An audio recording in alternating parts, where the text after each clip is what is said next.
Hello, you. My name is Lauren Layfield, and this is Your Next Podcast, the show that podcast fans everywhere have been waiting for.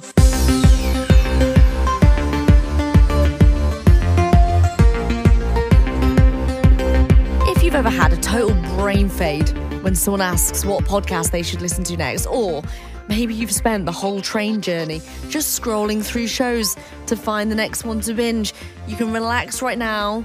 Don't worry, because I have got you, okay? Every week, I'll bring you the first episode of a brand new podcast, which I have personally tried and tested, ready for you to get stuck into. Plus, if you follow Your Next Podcast, more great suggestions will appear in your favourite podcast app, which is great. You can automatically create a fail-safe list of 5-star shows to pick from, so no more scrolling. Not for you, not today. This week, the show I am recommending is Terribly Famous, hosted by Emily Lloyd-Saini and Leong Brophy. And it's all about one of our favourite subjects, celebrity, what it takes to become one and how hard it is to stay one. I mean, let's be honest, we're all very guilty, aren't we, of looking at the sidebar of shame, seeing what our favourite celebrities are getting up to. And the first series is all about Adele, and it gives you this pretty terrible picture of what life is like inside that goldfish bowl of fame. She survived her first award ceremony, and she's got an award to prove it. But it doesn't feel quite right. Her album's only just come out. She has a nagging sense that she hasn't earned it. She feels she needs to prove herself.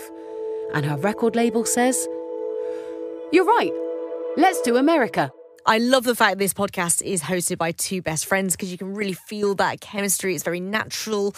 They bounce off of each other brilliantly. Every time something good happens, it's like she can't enjoy it, can't trust it. Maybe more vulnerable than she seems. Yes. Let's rewind. No. Wow, that was special. I thought it was going to be better. Keep that in. And it's a really clever idea for a show. It really shines a light on our obsession with fame and what that can cost. The first episode starts with Adele and something I never knew about her stage fright.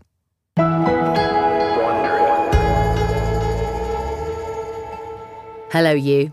I'm Leong Brophy. And I'm Emily Lloyd-Saini. And this is Terribly Famous from Wondery, our brand new show that takes you inside the lives of our biggest celebrities. They say be careful what you wish for, 'cause you might just shine too bright when everybody wants your secrets and everybody wants your life. Stars have it pretty good. Loads of money, the red carpet treatment, adoring fans. But they also have to live in a goldfish bowl with the rest of us peering in. In this podcast, we go backstage, past the bodyguards and right inside that goldfish bowl to find out what it's like to walk in their shoes. Fabulous Prada shoes. But still just shoes.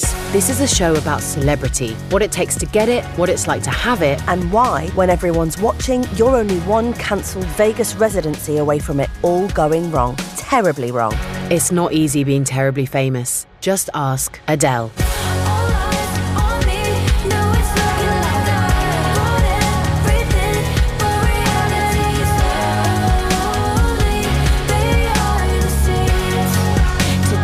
Terribly famous. Do you think we should tell our lovely listeners who we are? Okay, yes. Emily Lloyd-Saini. That's me. Is a comedian and actor. Thank you. And Leong Brophy. That's me. Is an actor and a comedian. And did I mention, she my best friend? Crack on? Yes. Now listen. You know that dream you're always having? Oh, with Chris Hemsworth and the marshmallows. No. The one where you're on stage, totally frozen. Can't move, can't speak. Yes, Yeah. That is the slightly less appealing, reoccurring dream. Well, imagine it was happening for real. An actual living nightmare. Yes, and imagine every time you perform in front of an audience, you're often sweating, shaking, sometimes vomiting. I would give this whole thing up, Anna. I couldn't do it. Well, that's what Adele goes through every time she performs live. She suffers from serious performance anxiety, and it doesn't get any better with success. Good to know. It's January 2022, just before the biggest performance of her career. She's about to start a 4-month residency at Caesar's Palace in Las Vegas. Ooh, Vegas, baby. Adele's dreamt of being a singer since she was a kid. She's been working towards this for years, but this Vegas residency, with its echoes of Elvis and Celine Dion... And Britney, well, is bigger than anything she ever dared imagine. And in 24 hours, she's going to emerge onto that stage as a fully fledged singing goddess. So far from where she started. The tickets sold out in hours. Her fans are frothing with excitement. Frothing with it. That's very visual. Yes, they're frothing. Very nice. And they're headed to Nevada from around the world. They're expecting the best show of their lives. Then, just before it opens, Adele sits down to film a video. She checks her face in the mirror. She's pale. Her hair's hanging loose around her face. There are tears on her cheeks. Little bit of a mess, really. And she starts talking into her phone. "I'm sorry," she says, "but my show ain't ready." The fans are already frothing. Yeah. As you described, they're arriving in Vegas. It's a bit late in the day to cancel. Adele says the show's not good enough. She seems exhausted and properly upset. And yes, the fans are upset too. Now, they are frothing with anger. One of them tweets, "It's my birthday and I am on an airplane right now using the last of my vacation time for a whole year to see you." Adele says the problem is COVID among the crew. Others say she didn't like the set. Then there are some who say underneath it all, the real problem, it's her old enemy, stage fright. We don't know the exact reason. What we do know is the stakes couldn't be higher. Adele took a big risk putting on this show and an even bigger one canning it. She has to balance pulling out at the very last minute, upsetting everyone, against staging a show she doesn't think is ready. That is a decision that makes me quite happy that I didn't choose to be a global superstar. You didn't choose that. Yeah, you took a very different route. Yeah. Phew. And I'm so glad I did, hearing that. It was close. After posting the video, Adele slips out of Vegas. She boards a private plane wearing a pair of bedroom slippers and a shawl. Nothing good is ever happening in slippers and a shawl. She travels straight to her boyfriend's place in Beverly Hills. She knows she'll be protected from the press there, far from curious and angry fans. But nothing can protect her from the knowledge that a lot of people are hating her right now. That hurts. She's never felt so low. What if she's never forgiven? What if she's crashed her career just as it was about to go supersonic? She withdraws into the house and into herself. Is she just pulling a big diva strop? Like, I'm a powerful star, I can do what I want. Or have her insecurities got the better of her? When she says the set isn't good enough, maybe she means she's not good enough.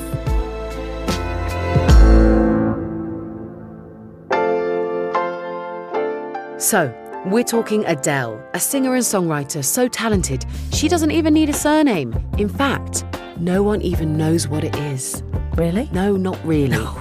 She's a cheeky London girl with an infectious laugh and a potty mouth. Like you? Famous for turning heartbreak into hits. Like me. Writing personal songs that speak to fans around the world with their raw, honest, heart-wrenching lyrics. She's sold millions of records, won countless awards. She's a global superstar. Loud, confident and funny. But inside, Adele needs to be loved. Fame can go some way towards meeting that need, but as she's going to find out, it can also take you to a very lonely place. This is episode 1, London Girl. So, picture a 17-year-old wannabe diva who spends all her spare time writing lyrics and getting their mate to upload their songs on MySpace. Oh, MySpace, the Nokia of social media. I curated my perfect playlists on there. Yeah. And then one day out of the blue, this 17-year-old gets a message from some guy called Nick Huggett. He says he works for a record label. Stop. What? Can you stop saying this 17-year-old? We know who it is. Okay, fine. The 17-year-old Adele hasn't heard of Nick Huggett or the company he says he works for, XL Recordings. So she does what any of us would do. She ignores the message. I mean, I think I might not ignore it. Nick doesn't give up, and finally Adele agrees to meet him. But she asks her guitarist mate Ben to go with her in case this Nick turns out to be a perv. Though Adele's not sure how much help he'd be. It's early 2006. It's London. It's cold. Adele wraps her coat tightly around her. Her heart is thumping. She and Ben are outside Notting Hill Gate tube station. She gives herself a quick talking to. What's the matter with me? It's just a meeting with a guy to talk about music. At that moment, a shiny car with blacked out windows draws up to the curb. Inside is the man she's met on the internet. The man who says he's from a record label. So many red flags here. Go home. Run away! Run away! I would run away. You would, but you're not Adele. She's loved singing since she was a kid. She's obsessed with music. This is her chance to make a contact in the industry. They both get in the car.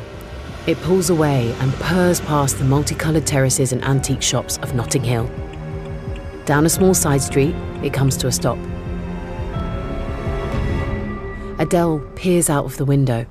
She was expecting a glossy, high-rise office block, all floor-to-ceiling windows and impenetrable security, but this is a little muse house.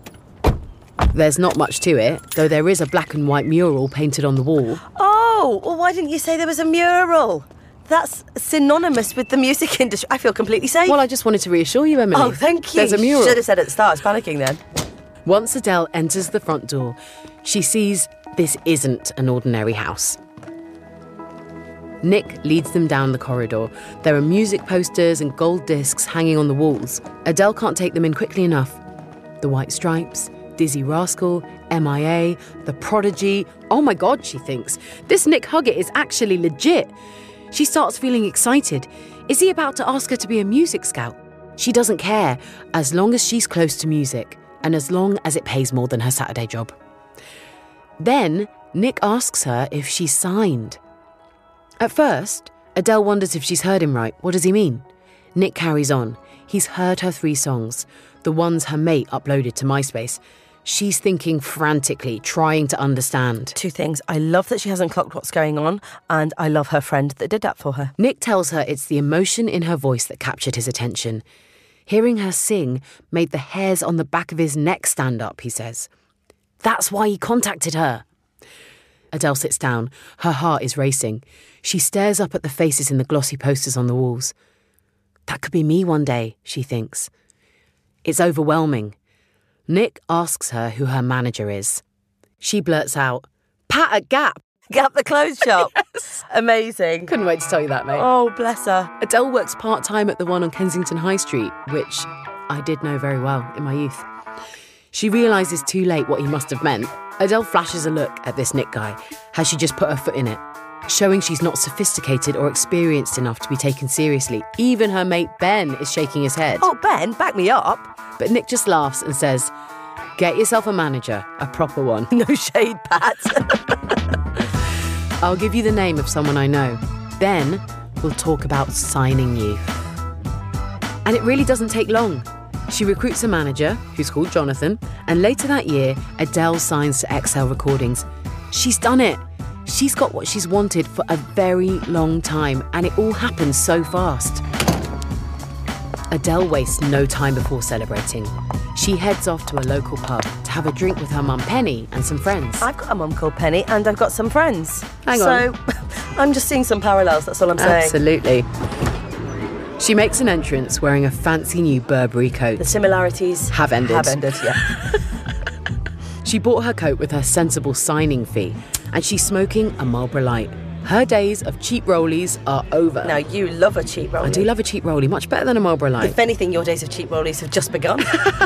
Not true, Mum. She's chatting away, filling the bar with her big, cackling laugh. She's full of it. This is the most exciting moment of her life, right? Right. But all of a sudden, she starts to feel dislocated, like she's sort of outside herself. As she watches everyone she loves laughing, joking and sinking pints, it hits her. Now she's been signed, she'll have to write an album. And that means coming up with loads more songs, ones the record label will expect to be brilliant, and that's a problem. Because there's no way she's good enough. Suddenly the lights feel too bright. The pub is too loud. She's sweating, gasping for air. She's thinking with what little bit of her brain is still working. What's happening to me? Her mind is racing. She can't throw away this opportunity. She can't let everyone down. Somehow she's going to have to deliver.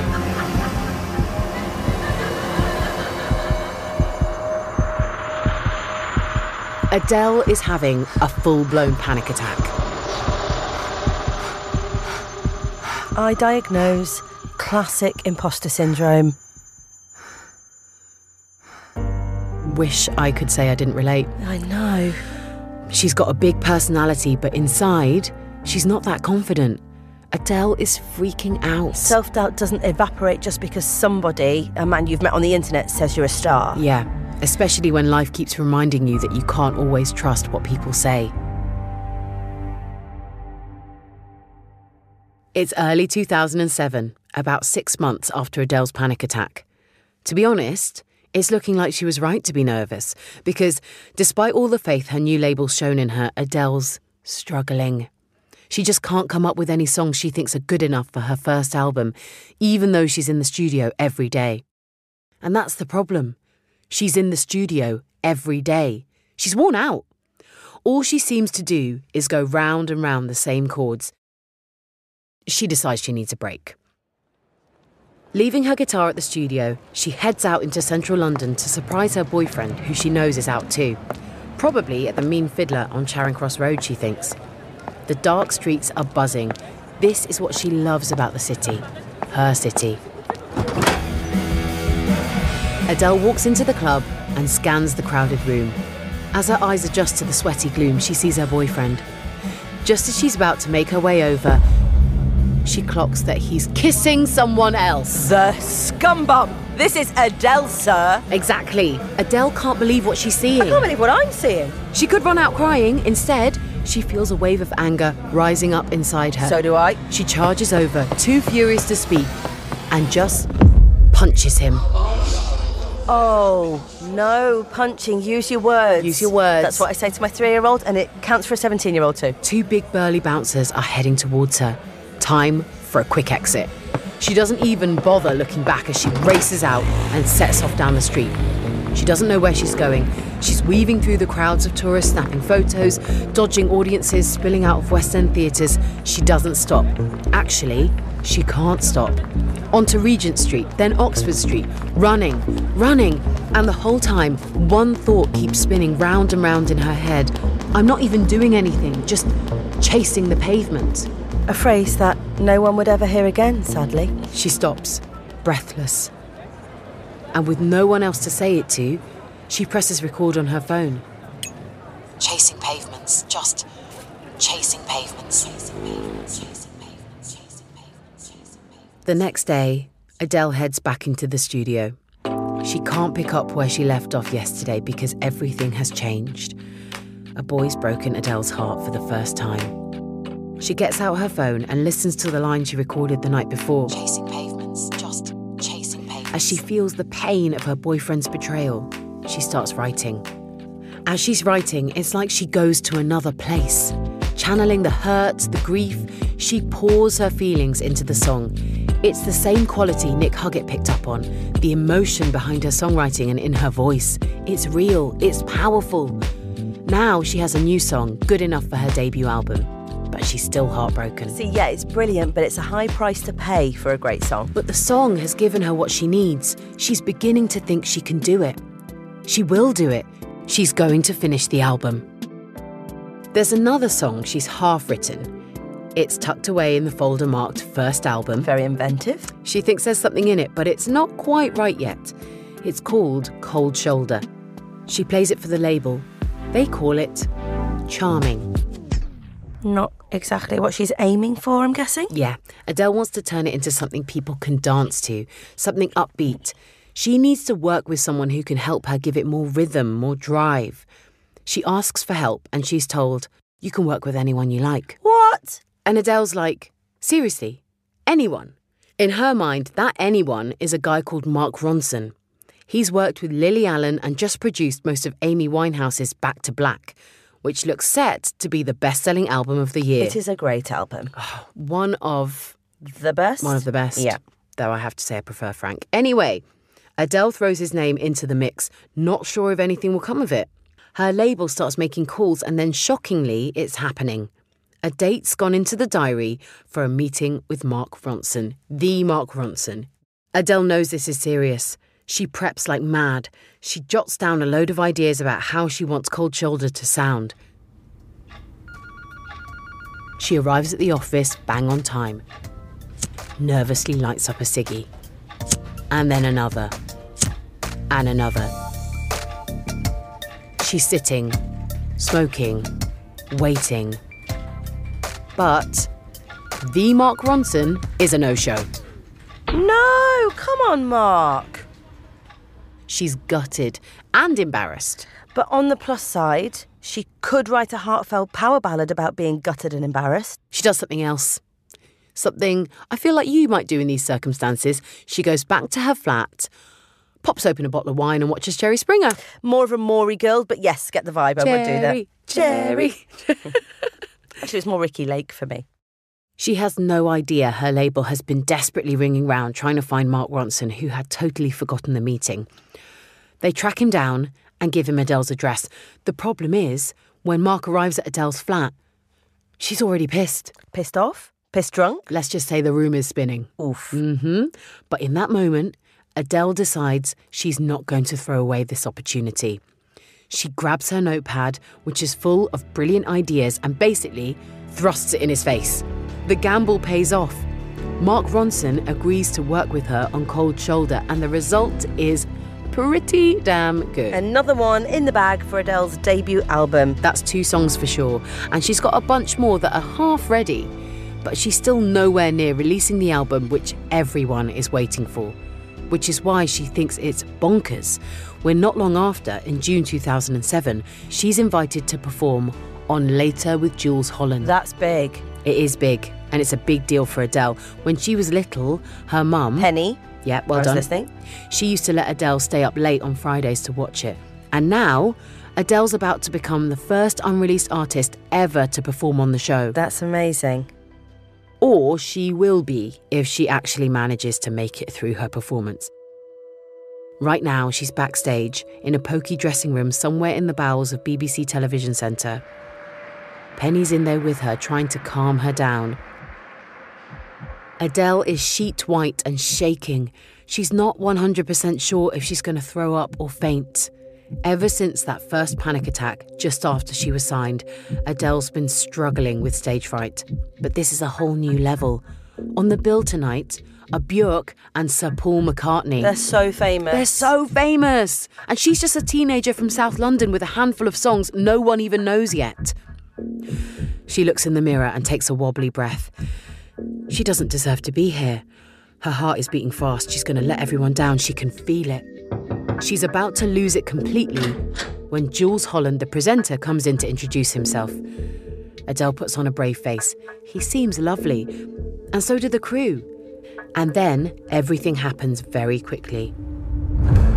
An assistant director in a headset leads her down a narrow corridor, through a door and onto the glossy black stage. A single stool is waiting for her, her acoustic guitar propped up against it. She can feel herself getting hot. Oh, she shouldn't have worn the black cardi. Don't worry about the cardi. Jools beams to the camera. And now, making her TV debut, we welcome from Brixton, Adele!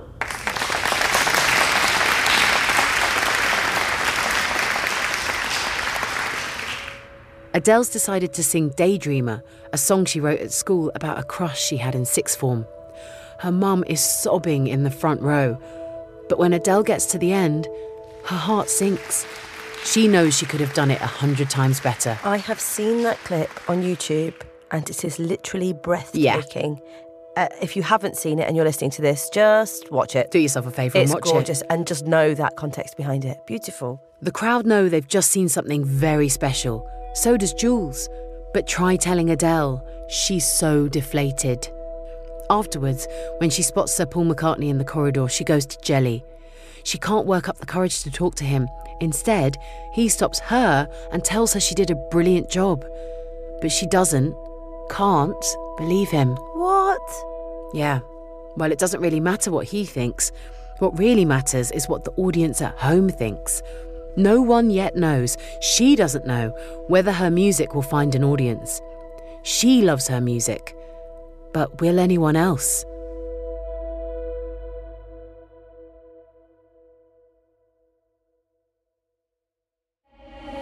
They say be careful what you wish for.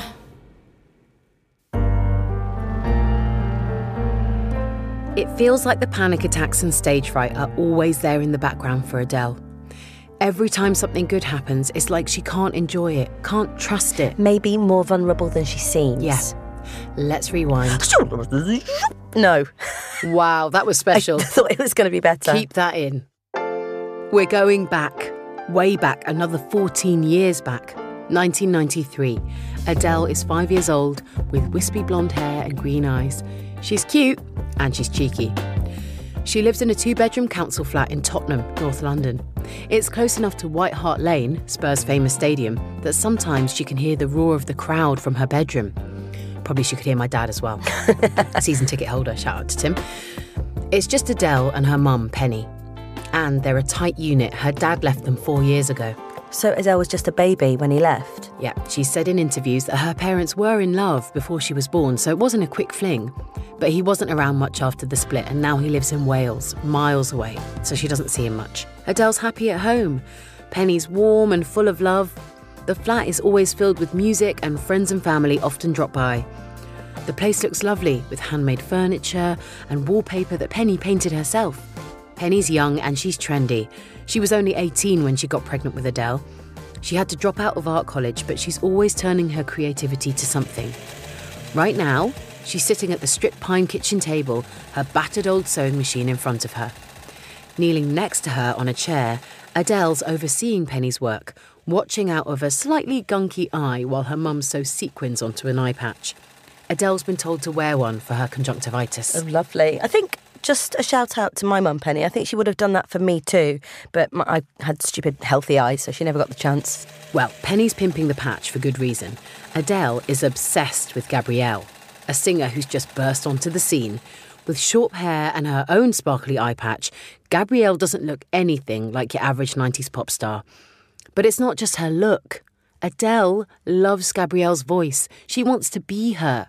So when Penny finishes sewing, Adele takes the patch for a spin. She climbs up onto the kitchen table. Penny turns off the big light and grabs a metal desk lamp from the living room. She adjusts its neck so Adele is under a single spotlight. Then she sticks on the new Gabrielle Find Your Way album and skips until she gets to track 5. Adele throws back her little head and out comes this amazing voice. She performs her best rendition of Dreams for her mum. Dreams can come true. That is the one. Thank you. Adele loves the lyrics. To her, they sound like they could be in a Disney film. When she's up there singing, with Penny whooping and cheering for her, Adele feels totally free. This is who she is.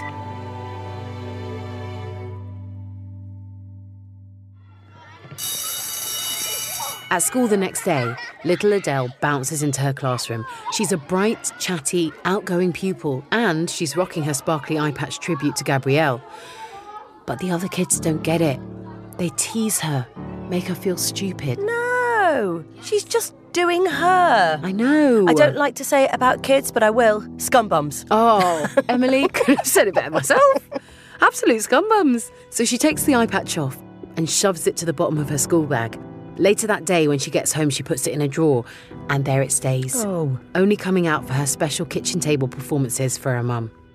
Right now, the only person who seems to believe in her is Penny. So her poor little conjunctive eye is just out for all and sundry. They brought that on themselves, those scumbums. Adele and her mum are as thick as thieves. They move home several times, but Penny is always her rock. They do everything together. Penny loves music, especially live music, but she's a single mum. The only way she can go to gigs and festivals is if she takes Adele with her. They see The Cure and The Beautiful South before Adele's even 5. And when Adele's 9, Penny takes her to Glastonbury. Wow. It's an eye-opening experience for Adele. She says that she felt mad energy and connection to the place the moment she got there. It's a special land. Mm-hmm. Watching all these incredible acts like the otherworldly Radiohead and The Prodigy, in her short life, she's never seen anything like it. Now, Keith Flint would make an impression on absolutely anyone. I imagine he probably terrified a 9-year-old. I don't know, I think he's got 9-year-old energy, just bouncing off the walls. That's it, tantrums for days. Adele loves it. His connection with the audience is incredible. Maybe Adele imagined what it would be like to be up there on the stage herself.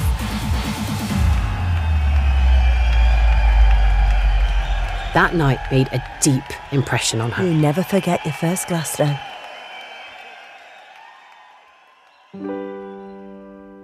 Over the next few years, music becomes more and more important to Adele. She joins the choir at school. She learns the clarinet. A natural progression to becoming a pop star. Nothing wrong with a bit of woodwind. Okay. Life trundles on, just her and her mum. But the shadow of her dad continues to hang over her. It's the year 2000. Adele is 12 and she's visiting her nana in her Victorian townhouse in Penarth, South Wales, not so far from where her dad lives. She's always loved coming here, playing on the beach, baking, cuddling on the sofa with her granddad in front of the 6 o'clock news. I preferred cartoons myself, but... Well, yes, Adele doesn't enjoy watching it, but she loves the routine of it. But this time, her beloved Grampy isn't here. He died last year and it doesn't feel right. She really misses him, his overalls, even just his smell. He was a constant in her life. Poor girl. Now all she's got is photos of him. But today is Father's Day. She thinks maybe there's still time to make memories with her dad, even though they've not exactly had the best relationship so far. He was around in her early years, taking her to the park, that kind of thing. But what she didn't know was that he was also drinking a lot. And it didn't always feel like he was there for her. Sometimes he'd offer to take her out for the day, only to drop her back after 30 minutes. Oh, way to make a girl feel special. So she thinks today is going to be different. This is going to be a surprise.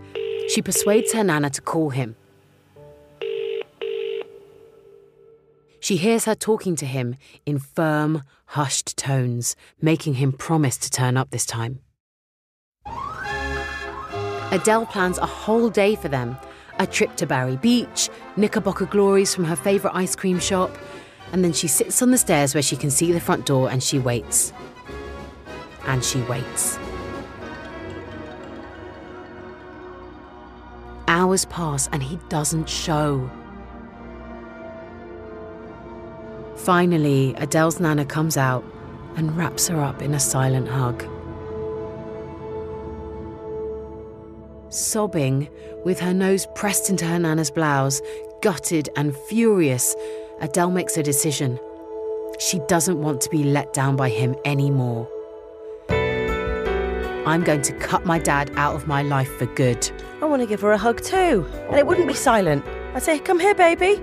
Tell me now that he suddenly appears at the door and he says, I love you more than anything else in the world. Happy ending. End of story.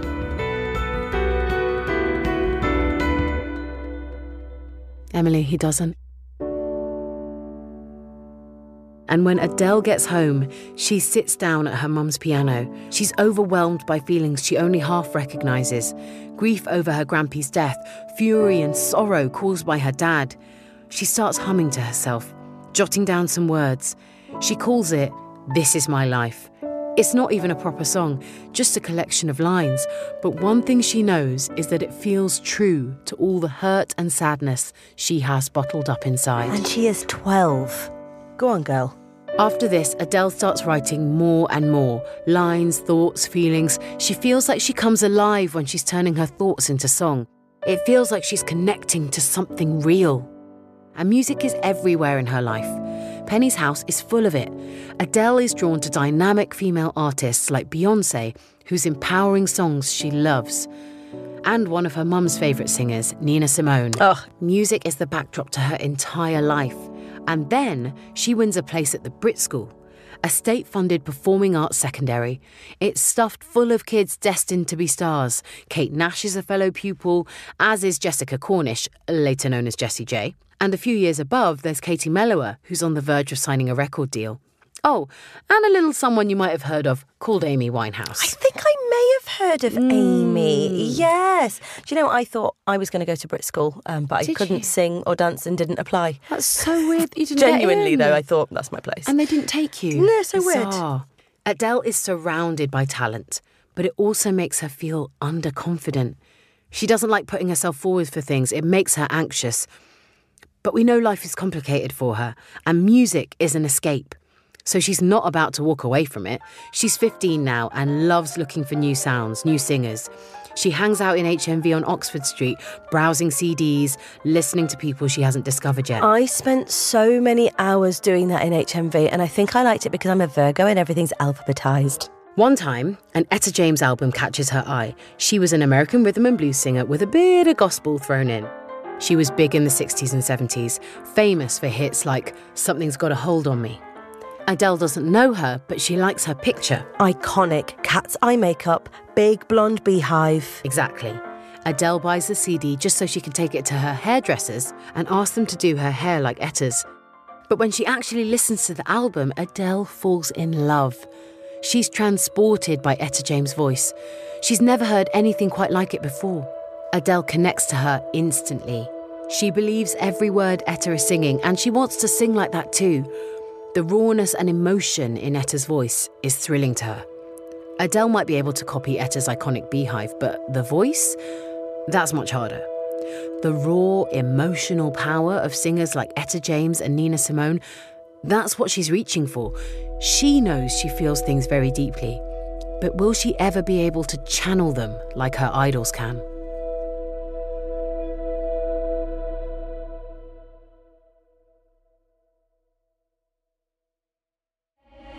They say be careful what you wish for. We're back where we left off in early 2008, when life is moving really fast for Adele.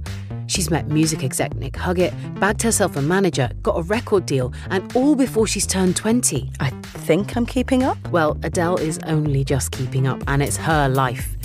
Then she releases her debut album 19, the one that caused so much anxiety in the making, and it goes straight to #1.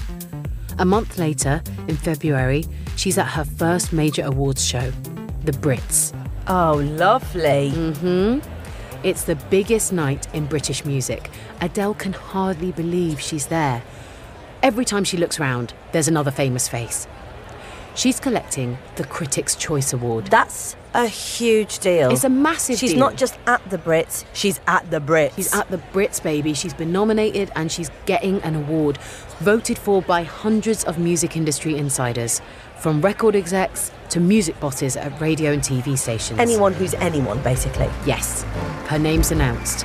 She has to go up on stage. That's what happens. She stands, tries to stop her hands shaking. Chasing Pavements is blaring out of the speakers. She's walking out onto the stage and she's thinking, that's my song. It's surreal. She chose a cute black and beige smock dress for tonight, but she's not feeling confident. She tries to straighten her shoulders, look up and out at the audience.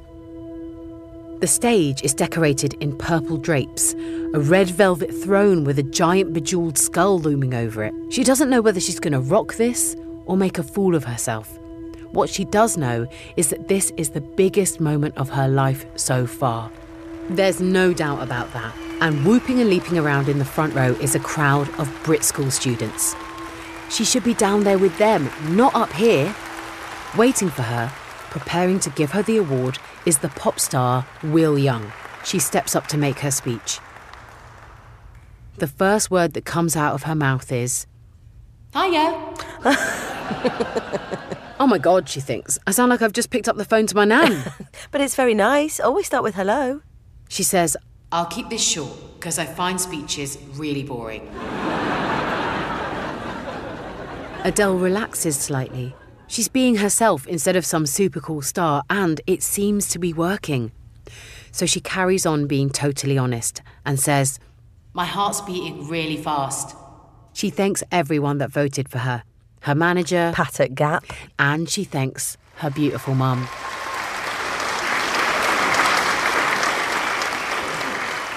Finally, it's all over, and she's walking off stage to warm applause, especially from the Brit School crew. She survived her first award ceremony, and she's got an award to prove it.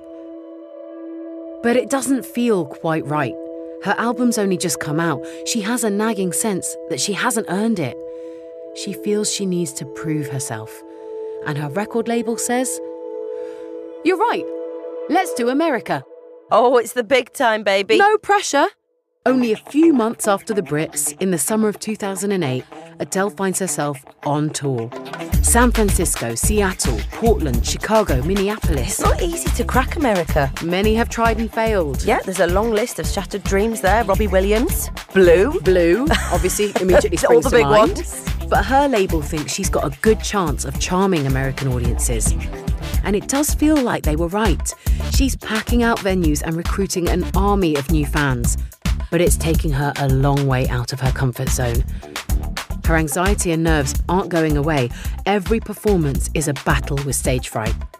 Will someone help her with this, please? Please. Her schedule is grueling. For a nervous flyer, she seems to be living on planes at the moment, zipping between time zones. She's up every day at 7 for photo shoots and interviews.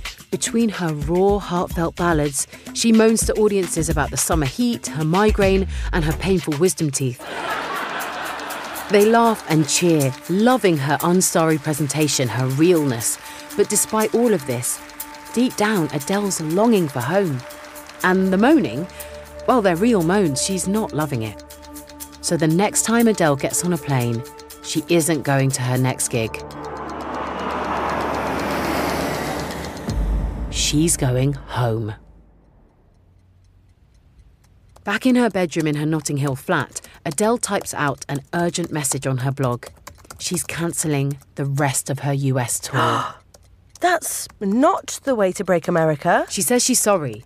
There's some problems at home I've had to sort out, she writes. I was looking forward to touring and throwing myself back into it, but my home life needs more attention. I apologise from the bottom of my heart for disappointing you all. Her finger trembles over the send button. She knows a lot of people are going to be seriously pissed off at her. Industry people, the people who've spent money on tickets. Hang on, wait, so the Las Vegas cancellation isn't the first time she's done it. She's had a previous. There's a theme here. Yes, but this is different. She's at the beginning of her career here. She's risking everything. Her fans are new, maybe not yet loyal and forgiving. But something's missing. She's not feeling it. She hits the send button and closes her laptop. And looks at the man lying right next to her, shirtless on the bed, nursing a Cabernet hangover. That came out of nowhere. Who is this man who has appeared on this bed? This is Adele's new boyfriend. Who is he? Is he good enough for her? Well, you have to decide that when we're done. Who is he? Adele has worked hard to keep his name out of the press, so I'm just going to call him Mr. 21. Oh dear, I've heard that album. She is totally into this fella. He must be quite the man to bin off the whole of America for. Shows before bros, Adele. It's too late. He's her first proper love. She's 20 years old. What can you do? Nothing. He's a bit older. He's smart and creative. He recommends books she should read and films she should watch. I hate him. You'd have to mansplain culture to me, thanks. He knows how she's feeling just by looking at her. Like us? Yes, they finish each other's Cheesecake. sentences. She thinks she's found her Sentences. soulmate, Emily, soulmate. She's besotted and blissfully happy. But she's still insecure. Doesn't matter how many Brits you've won, we're all still out here hoping they've texted us back. Amen. She's worried that if she carries on with the tour, he'll forget all about her. So she writes that blog post and messages her manager, Jonathan, telling him not to bother her with emails or interview requests. She is switching off her BlackBerry. Blogs and Blackberries, it's just a different time. It truly is. Jonathan respects her requests, so maybe her management knew she needed a break. And it feels worth it. She settles into a cosy life at home. They go for dinner to unpretentious places. He's not interested in spending loads of money in celebrity restaurants, and nor is she. They snuggle up together on the sofa, drinking wine and watching films. She learns how to cook. She is loving being in love. And she lives happily ever after the end. No? As time goes on, she begins to feel anxious about her decision. Was it the right one? She should be feeling contented and blissed out, but slowly that yearning feeling is returning, and she begins to think again about those audiences and her fans. Has she made a massive, irretrievable mistake? Has she thrown it all away just when she was getting going?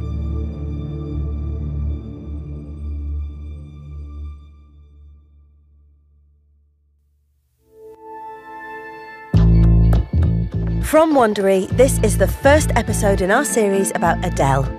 In our next episode, A catastrophe threatens to take away everything Adele's ever wanted. A quick note about this podcast.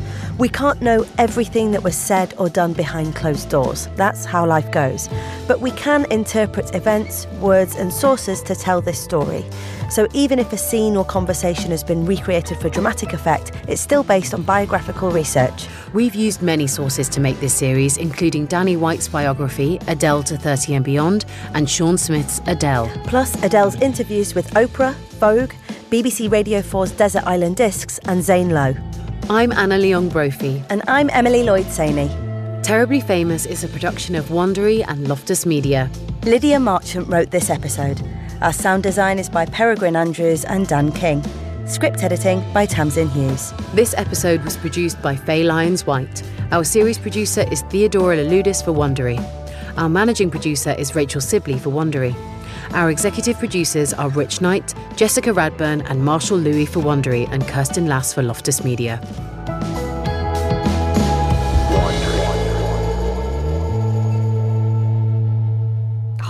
Do love Adele. She is a legend. To make sure you don't miss any of the episodes, search for Terribly Famous on Apple Podcasts, Spotify, Amazon Music, or wherever you find your podcasts. And once you've tapped follow for that show, don't forget to do the same for this show as well, and then you can find your next podcast. All my recommendations for the whole series will also be on Podcast Rex at www.podcastrex.com. That is www.podcastrex.com.